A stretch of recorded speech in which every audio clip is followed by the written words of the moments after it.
আসসালামু আলাইকুম। Sohel masters blogs থেকে আপনাদের স্বাগত জানাচ্ছি। আমি সোহেল খান। তো আজকে ছুটির দিনে আমি বেরিয়ে পড়ছি একটা বিশেষ স্থানে ভ্রমণে। তো এটা হচ্ছে হরিণপালা রিসোর্ট, পিরোজপুর, ভান্ডারিয়া।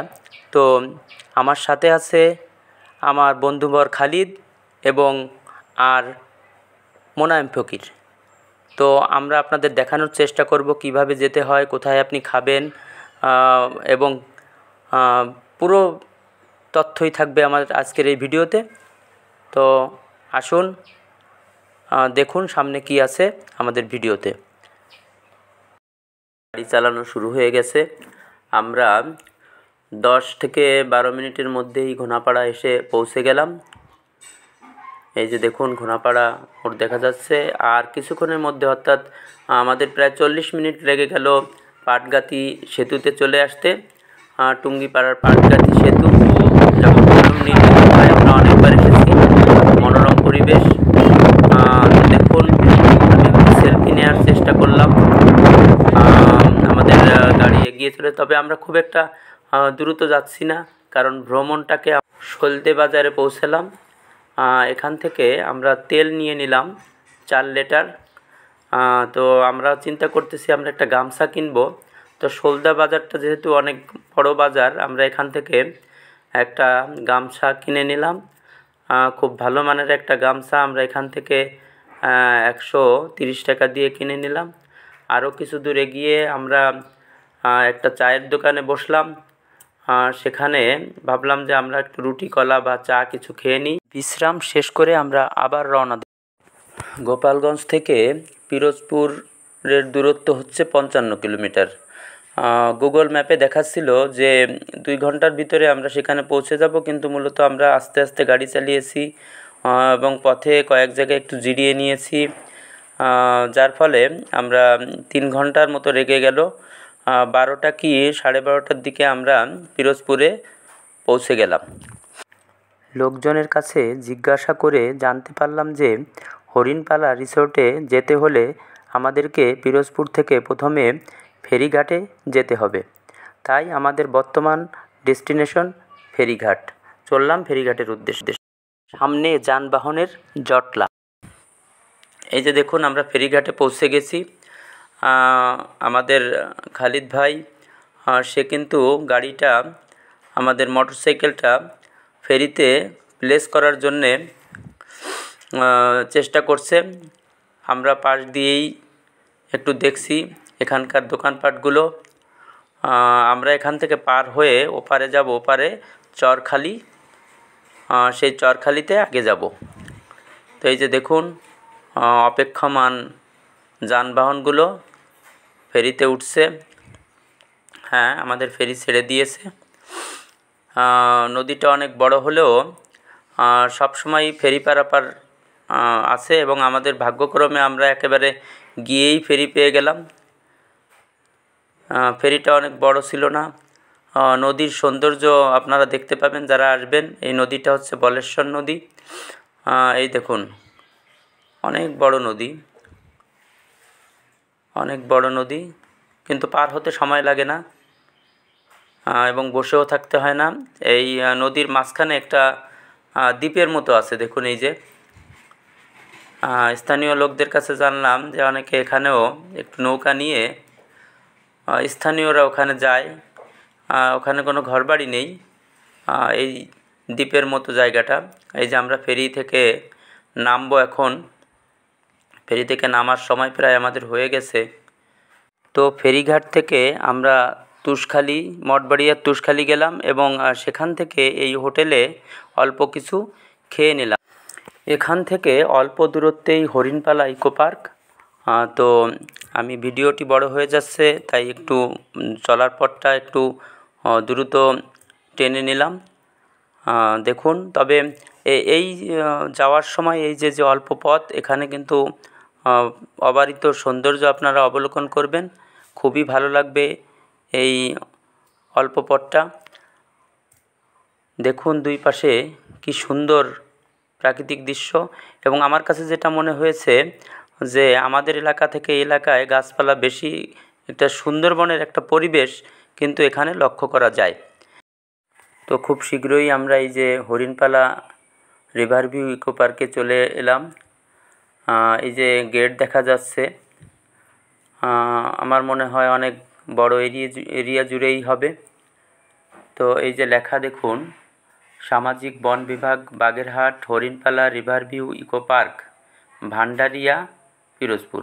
তা আমরা মঠবাড়িয়ায় বসে খেয়েছি এবং ভান্ডারিয়া উপজেলার মধ্যে কিন্তু এই ইকো পার্কটি পড়েছে।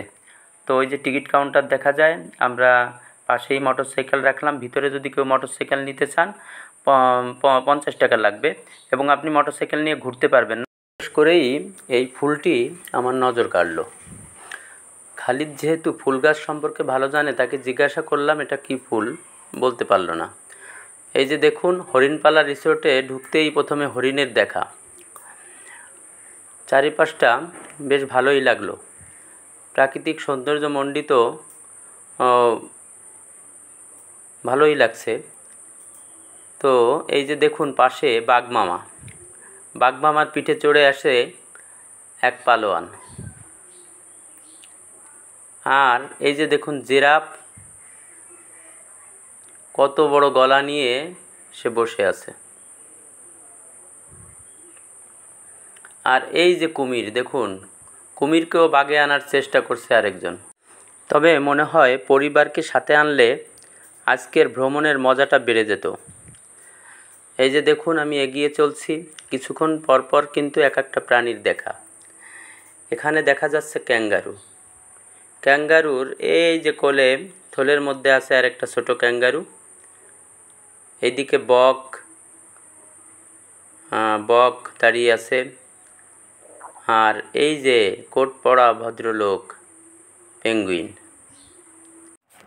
পাশেই আছে দোলনা রাইডটি এখন বন্ধ, একটু পরেই কিন্তু আবার চালু করা হবে।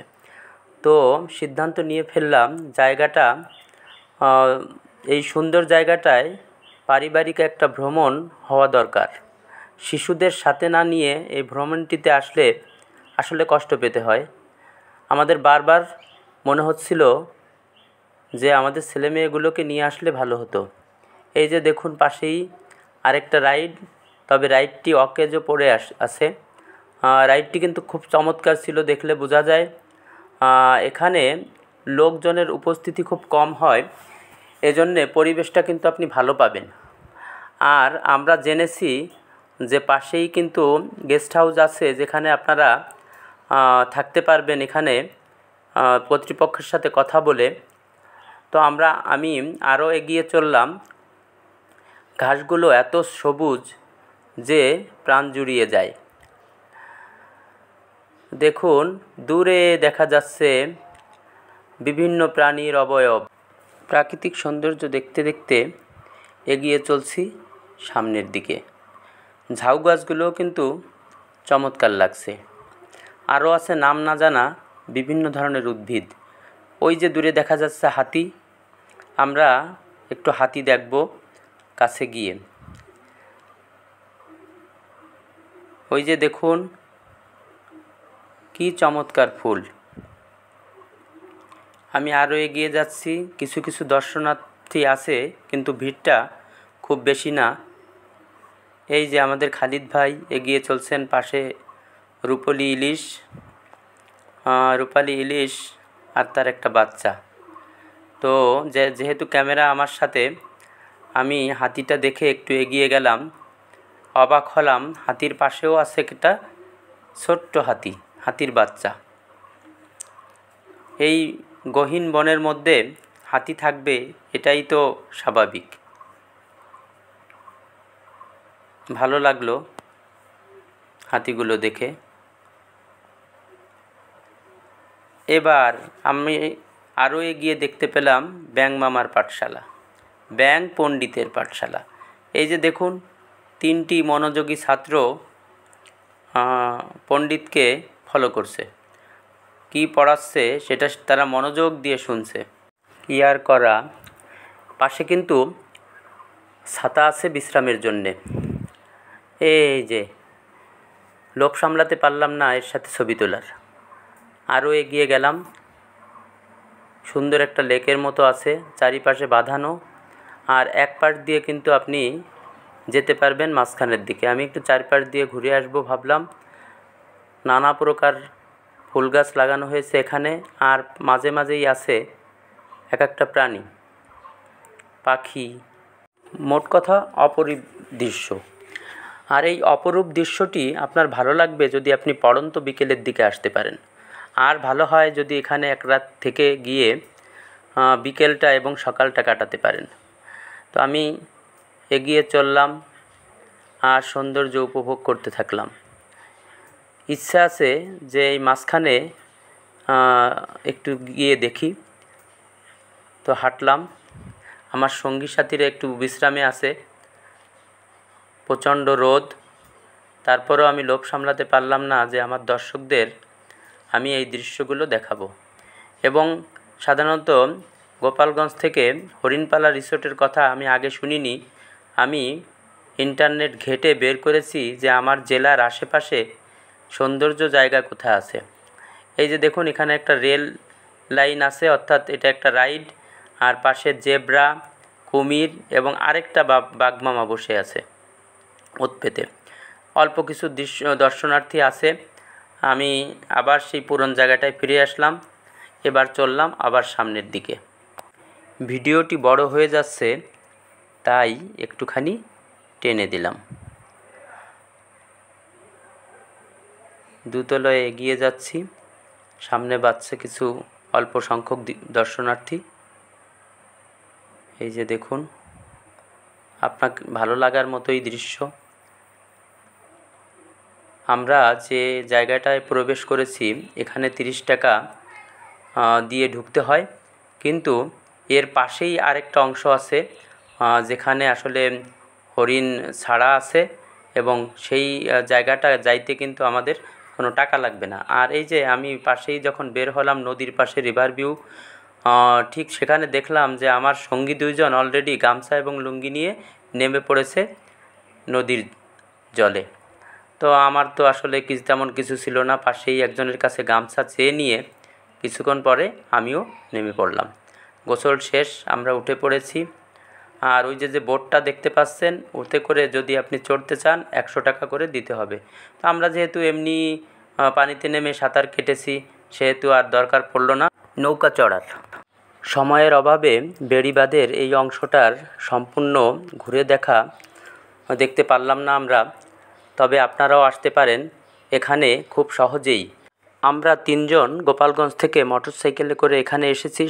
সর্বমোট 1200 টাকার মতো খরচ হয়েছে। তো দেখুন, এখানে টাকাটা আসল না, বরং ভ্রমণ আপনাকে অনেক জ্ঞান দান করবে, যেটা আপনি অন্য কোনো কিছু থেকেই পাবেন না, এবং সেই সাথে আপনাকে করবে প্রফুল্ল। তো আমার চ্যানেল সোহেল মাস্টার্স ব্লগসটি প্লিজ সাবস্ক্রাইব করেন, এবং আরও নতুন নতুন ভিডিও থাকছে পরবর্তীতে। তো আজ এই পর্যন্তই।